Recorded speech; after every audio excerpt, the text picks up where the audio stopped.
धान के अंदर अगर मैं फंगस जनित बीमारियों के बारे में बात करूं तो शीथ ब्लाइट का जो स्थान है वो ज़रूर आता है, क्योंकि शीथ ब्लाइट जो बीमारी है वो काफ़ी खतरनाक बीमारी मानी जाती है।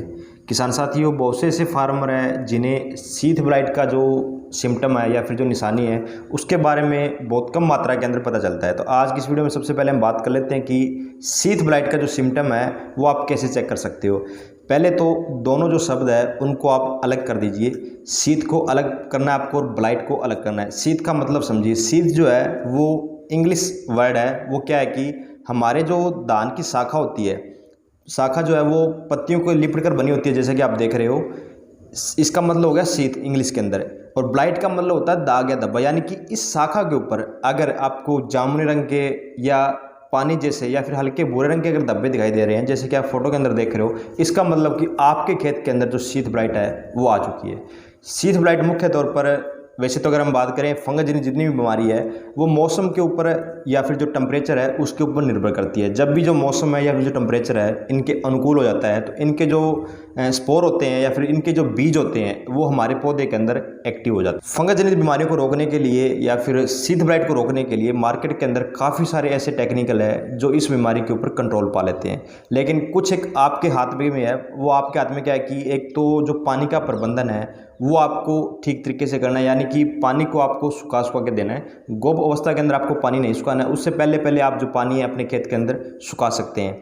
दूसरा, अगर आपका पौधा कमज़ोर है तो ये जो बीमारी है वो आपके खेत के अंदर अधिक दिखाई देती है। कमज़ोर का मतलब ये है कि अगर जिस किसान ने NPK 52-34 वगैरह का, बोरोन वगैरह का अगर स्प्रे करा है तो उन खेतों के अंदर ये जो बीमारी है वो अपना जो अटैक है बहुत कम मात्रा में करती है। अगर इस बीमारी को जो पौधा है वो कमज़ोर दिखाई पड़ता है तो ये जो बीमारी है वो जल्दी अटैक करती है। दूसरा, ऐसे फार्मर जो नाइट्रोजन के ऊपर या फिर DAP के ऊपर ज़्यादा जोर देते हैं, गोब अवस्था में DAP का छींटा दे दिया या फिर 5-5, 4-4 बैग जो यूरिया है वो डाल दी। 50 दिन के बाद में भी बहुत से ऐसे किसान हैं जो यूरिया का स्प्रे कर रहे हैं या फिर नीचे यूरिया डाल रहे हैं, तो उन खेतों के अंदर ये जो बीमारी है वो जल्दी आती है, क्योंकि यूरिया से जो ह्यूमस वगैरह है वो बनती है। यानी कि अगर हम यूरिया या DAP डालते हैं तो ऐसा जो तापमान है इस फंगस के अनुकूल बन जाता है, जिससे इसके जो स्पोर है, जो बीज है, वो जल्दी पौधे के अंदर अटैक करते हैं। अब हम बात कर लेते हैं कि केमिकल तरीके से हम इन बीमारियों का जो रोकथाम है वो कैसे कर सकते हैं।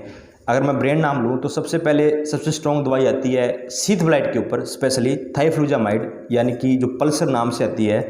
150 ml प्रति एकड़ के हिसाब से आप ले सकते हो अगर आपके यहाँ जो सिम्टम है वो कम दिखाई दे रहे हैं। अगर लगे कि बीमारी ज़्यादा अटैक कर चुकी है तो 200 ml प्रति एकड़ के हिसाब से आपको लेना है।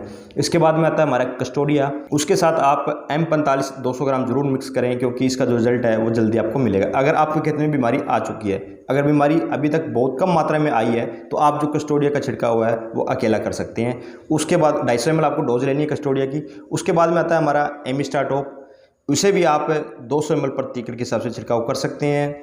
अगर आपको लगे कि बीमारी का जो प्रकोप है वो करीबन 50% हो चुका है तो आपको क्या करना है कि जो नेटिवो आती है बायर कंपनी की वो लेनी है आपको 170 से लेके 180 ग्राम प्रति एकड़ के हिसाब से, जब बीमारी का जो अटैक है वो ज़्यादा हो गया। अगर लगेगा नॉर्मली अटैक है, कोई बड़ी बात नहीं है, तो आप उसकी जो डोज है वो 130 ग्राम या फिर 135 ग्राम जो है वो ले सकते हैं। बहुत से ऐसे फार्मर है जो ये कह रहे हैं कि हम एडवांस के अंदर क्या स्प्रे कर सकते हैं। तो एडवांस के अंदर शीथ ब्लाइट के लिए आपको किसी भी तरह की जो स्प्रे है वो करने की आवश्यकता नहीं है। अगर लगे कि कुछ एक पौधों के अंदर हमें सिम्टम दिखाई दे रहे हैं तब जाकर के आप स्प्रे करें। और ध्यान रहे, स्प्रे आप नमी के अंदर या फिर जो पानी खड़ा हो उस टाइम आपको करनी है। उसके बाद में जो आप पानी है वो सुखा सकते हैं, कोई दिक्कत नहीं है। 6 या 7 दिन अगर पानी आप सुखा लेते हो उसके बाद में आप पानी दोगे तो बीमारी के ऊपर जो रोकथाम है वो बड़ी जल्दी होती है। उम्मीद करता हूँ किसान साथियों, शीथ ब्लाइट से अगर आपको किसी भी तरह की परेशानी आएगी तो आप उसे अच्छे तरीके से संभाल सकते हो।